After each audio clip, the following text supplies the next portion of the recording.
Well, this is pretty awkward. This is not how I expected this to turn out. But fear not, as that's not where this journey ends. But before we get there, let me take you all the way back to the beginning. And so our journey begins with a mysterious package in the mail. Was I sleep ordering in the middle of the night again? It was just my birthday. Maybe it's a gift from someone. Oh yeah, I know what this is. Okay, stand back everyone. This thing is gonna be wild. Oh yeah, you just look at it. Wow, this is just like magic from a video game. Hey wait, that gives me a really good idea. Hey everyone, welcome back to Desktop Inventions. Today we've got a super exciting video. We're making these spiritual stones from the Legend of Zelda, Ocarina of Time, my favorite video game as a kid growing up. So if you're surprised by this, I did post a short teaser video on YouTube, but I left the details pretty vague. Also, I've been posting about this on my Patreon page, so if you want more exclusive content, I've been uploading exclusive videos, 3D models, and sneak peeks to projects like this. But without further ado, let's dive right into this quest. So first we'll be needing the 3D models for the spiritual stones, which I got on cults3d.com. These were made by Stefan's Nerdy Stuff, and at just $2.50, these 3D models were a steal. Next up, I imported these models into Fusion 360, where I modeled up the magnetic discs and made an attempt to embed these into these spiritual stones for a test print. Okay, moment of truth. We have a super powerful magnet here. Let's see if we can drop this in there. That is not good. I think the nozzle is going to hit that. Son of a bee. I think we can test it maybe and see if it levitates like this. All right, now moment of truth. Let's see if we can balance this here. Oh, this is freaky. Okay, it works that way. I'm afraid this bottom part is sticking down too far. Oh, it's really close there. Let's negotiate a little bit more. About here. Is there any chance that this is upside down? Okay, so we're gonna flip this magnet around and see if that makes a difference. Nope, I think it's still just too tall. So we're gonna negotiate a little more and negotiate half the print away at this point. And finally, we've achieved liftoff. Take you down here to see it. Oh yeah, that's cool. But it's not going to work like this. We're gonna have to do some thinking how to get this solved. And doing a little test here, I have just over 20 millimeters to the base of the floating magnet, which is not a lot of room to work with. So looking at the 3D models here, this is as low as I can possibly put this magnet in the Goron Ruby here, and it's still 35 millimeters above the base. So this is just not gonna work like this. So unfortunately, we're going to take a different approach and we're going to embed these into the base of these spiritual stones. Take two of trying to insert this. I do know now this the sticker has to be up. It can't go in upside down. So it's cut. Take three. I'm super serious this time. All right, it's done. Don't touch anything.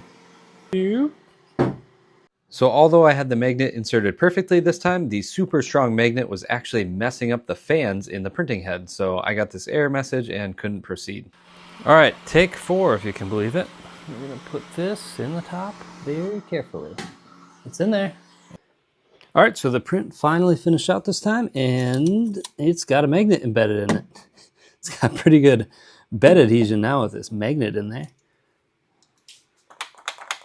Oh yeah, it's loose in there because I left a big gap on the top. Anyways, let's see if we can make it float. Oh, it is floating. That is awesome. It's definitely not balanced. We're gonna have to work on the balancing of things. Look at that, it's going. It's not so balanced, it's a little wobbly, but it's going, it's floating. Let's see if we can do it one more time. There it is. That is pretty awesome. Okay, now that things are starting to work, we're going to take this up a notch and we're going to print out the Goron Ruby in a multicolor fashion. So things were going okay here right until disaster struck. So being as this print took so long and so much material, we're just going to cut off the top and reprint just the top section. So we have that printed out and it does align pretty well, but we're going to try and glue this together and see if we can get it levitating to see how it looks. Oh, and did I mention that I don't like multicolored printing? Look at all this waste just for this one part. So I might have to rethink my approach here. A little bit of a broken print, no problem. We've got super glue to the rescue. All right, now that we've got the Goron Ruby glued together and fixed up here, we're going to test it out again. But first, to protect this base because of the super powerful magnets, I've added a cover. So we're going to add this cover on here so it doesn't chip this really brittle material on the outer ring here. Okay, so let's give it a try and see how it floats.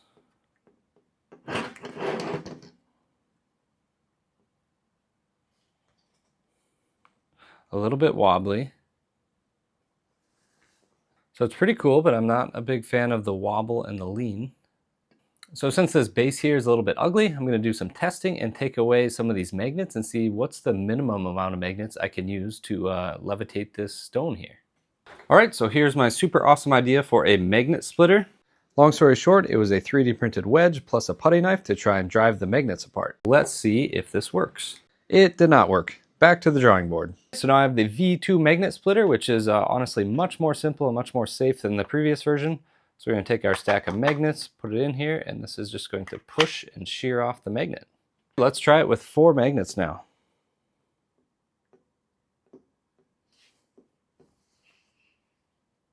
There it's going, but it's got quite a bit of a wobble to it. Whew, good thing for that protective cover.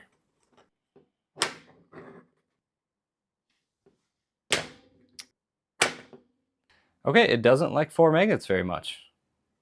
Well, it's got a bit of a mind of its own and it's not doing what we want, but you gotta say that red ruby does look pretty good. All right, back to the drawing board a little bit here. About the colors, I did get the red, blue, and green that I liked that was in this transparent PETG, and I tried to get a gold to go with it, also in PETG, so I could print a multicolor print. Turns out this color is just a little too yellow. I don't like it that much. So I think I'm going to try this ABS. I think that will give it a nicer gold look. It's actually a gold ABS. But I don't think I can print ABS and PETG together, so I'm going to actually take a different approach and separate these models and print them separately. So to try and help with this balance issue, I will try and make these as light as possible, because the magnets by themselves, they were turning very, very true, and they were not tilting. But once we got some weight up top, it was making this sort of wobble. So I'm going to try and do as light as possible, and that might also help with the transparency, possibly do something like vase mode. Okay, here we go. For the first time ever, I have rough mock-ups of all 3 spiritual stones, so I'm going to do a quick mock-up and see if these things actually work together side by side. Wow, so this is pretty awesome. Even though they're pretty unbalanced right now, this one seems to be spinning fairly well. Even though they're unbalanced and not the final look, I think this is going to be pretty cool. So the next step, I'm going to see how close together I can get these before they start having issues. So this one is not a good candidate. It's already tipped over. So I'm going to move these 2 closer together and see what happens. Okay, so let's see if anything happens as I start to move these closer together. I can see now this one is tilting pretty far away, being this close together. So our distance here is about 180 millimeters. So at 180 millimeters, the blue Zora Sapphire appears to be doing all right, but the red Goron Ruby is getting quite tippy over here. I think it's because this one is a bit more top heavy and it's just always tippy. So I think I'm gonna bank on 180 millimeters being okay, and we're gonna go with that for our base design. But the good news is we've learned enough now to start on the final prints of these spiritual stones. All right, let's get into the final assembly, hopefully, of the Kokiri Emerald here. So started out with just this basic model here, all printed one color as a mock-up to see how things worked. I tried out the new filament, printing with this clear PETG to get this nice green color. As you can see, these faces look pretty good, but then at the top and the bottom, which will be the front of the pendant, it looks really rough and horrible. So it wasn't going to work printing it like this, all as one piece. So next I tried to split it in half, and that looked a lot better, and I also reduced some of the infill, which also made it look a little more clean. Then also I was finding I wanted to reduce and optimize the weight, so I did try one in vase mode, which looks really cool, really shiny on the walls where it does work, but on the top there just wasn't, it was too much of an angle there, and this kind of just fell apart. So wasn't able to use vase mode for it, at least right now anyways. Okay, so now let's look at the final design here. On this design, I did center the magnet in line with the emerald in the center line here. On the previous design, it was more centered in the gold pendant, and I think that was making it off-centered and tilting. So hopefully this looks better and spins better. And then with the final emerald design, I still split it into 2 halves. And instead of doing vase mode, I did 0% infill and 2 walls thick all the way around. So that made it very light and also made it look pretty good, I think. Now we're going to get all these glued together with the magnets in place, right side up, and then we should be done with the Kokiri Emerald. Overall, gluing and assembling the Kokiri Emerald was the easiest one to assemble, which kind of mirrors the difficulty in the video game as well. Alright, there we go. It's all glued together and looks pretty nice. You'll have to take my word for it. I did weigh these off camera. The original one that had struggles with the balancing was 51 grams, and the new design here is just 30 grams. So by reducing a lot of those wall counts, I did make this super light, and you can tell that this top area is very low density and all the weight is in the bottom here. Okay, there we go. We have the Kokiri Emerald all glued together and it looks awesome. This is a great way to start out this adventure for the 3 spiritual stones. Okay, the next spiritual stone on our adventure is the Goron Ruby. Personally, this one is my favorite. So here's where we left off in the last one, a little bit too heavy, didn't like the colors, and a little too much wobble.